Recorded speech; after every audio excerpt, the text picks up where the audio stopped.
Comme vous pouvez le voir, l'icône de WAMP Server a été déposée sur le bureau de Windows. Pour lancer WAMP Server, il vous suffit de double-cliquer sur cette icône.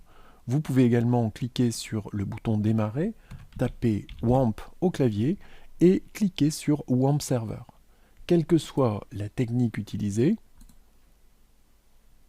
quelques instants plus tard, une icône W de couleur verte s'affiche dans la zone de notification. WAMP Server est lancé et opérationnel. Pour le vérifier, vous allez cliquer sur ce W vert et choisir Localhost dans le menu.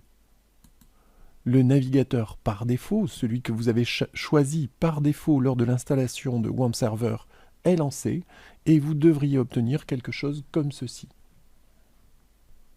Cela signifie que l'installation de WAMP Server a fonctionné et que la page que vous avez devant vous est hébergée sur votre ordinateur. Elle s'affiche grâce au serveur Apache installé sur votre ordinateur. Peut-être vous demandez-vous où les fichiers qui correspondent à ce que vous voyez dans le navigateur sont stockés. Eh bien, ils sont situés à la racine du serveur local.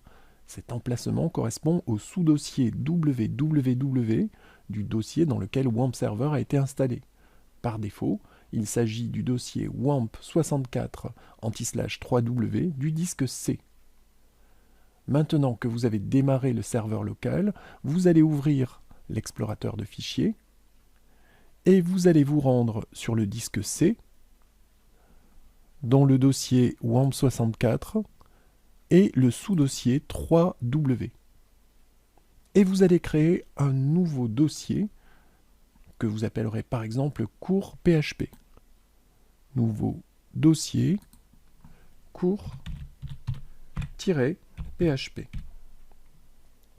Attention, le nom du dossier ne doit pas comporter d'espace ni de caractères accentués.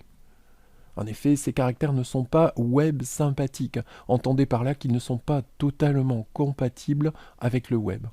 Il en va de même pour les noms de fichiers. Les noms de fichiers ne devront pas comporter d'espace ni de caractères accentués. Le dossier est créé.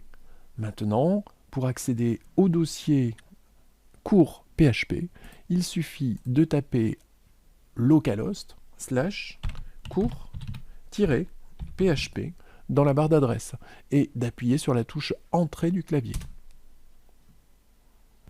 Vous devriez obtenir quelque chose comme ceci.